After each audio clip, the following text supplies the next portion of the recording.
So this is with the SPL 500 Series DS on, and this is with it off. So let me switch it back on. Sibilance, sibilance, sibilance, sibilance, sibilance, sibilance. Yeah, it's much better with it on. Let's talk about it. From the mind of Mark Yoshimoto Nemcoff.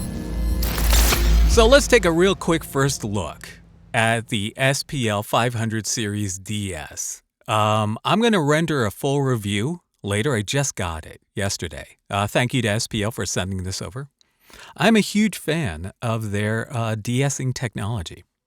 So I just wanted to give you just a real quick demo. I'm in the middle of getting the book to the next stage. So I've been working really hard on finishing the book. I finally commingled all of my random notes and thoughts and half-written chapters, and finally it's all coming together. So working real hard on that this weekend. So I just wanted to do a real quick video though. But this is going to be a first look, like I said. So again, I love having a de-esser that works because without it, my voice is very sibilant. And I apologize again if your headphones are making your ears bleed. But I have a whistly sibilance up here. She sells seashells by the seashore. It's egregious. She sells seashells by the seashore. So overall, what I really like about the SPL de-essing technology is that it doesn't use the usual compression and dynamic EQ like a lot of them do. What the de-esser does is it actually cancels out. It uses like a phase cancellation technique to eliminate the sibilance completely. So there's a lot of little comprehensive additions to the de-esser that aren't on the SPL Channel 1 Mark III. And you're hearing the Loudon Atlantis going through the Elysia Sculptor. And the Atlantis is on the forward voicing with the plus 10 dB switch on. So this is about as crispy as it's going to get. Without it, it definitely gets a little crispified up top. But and you're definitely going to need some kind of de-essing on it. So I like this a lot because I feel like it works very naturally.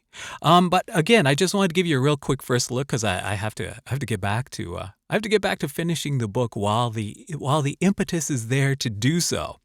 So on this push, I'm trying to really get as close to a finished draft as possible. And again, I really believe that this is a book that a lot of you watching this channel will enjoy. So let me just do one more quick test here. So she sells seashells by the seashore. She sells seashells by the seashore. I mean, come on, there's just no comparison. And what I like about it is there's this lower de-essing and high de-essing component here. High band de-essing, low band de-essing, and there's really like a voice activation, a voice switch here between male and female voices. So it centers the low band de-essing at a higher point for female voices. It's very cool. So we're going to go over all of this real soon. I want to work with it for about a week. Like I said, I just got it yesterday. And so I'm working on getting it really dialed in. But I love it. So let me know what you think. But let me get back to stuff. I got a VO to do, and then I'm going to go back to the book. So until next time. This is Mark Yoshimoto Nemcoff with a real quick first look of the SPL 500 Series DS. Yeah, so desu ka. All right, let me know what you think. Until next time, this is Mark Yoshimoto Nemcoff, fading to black.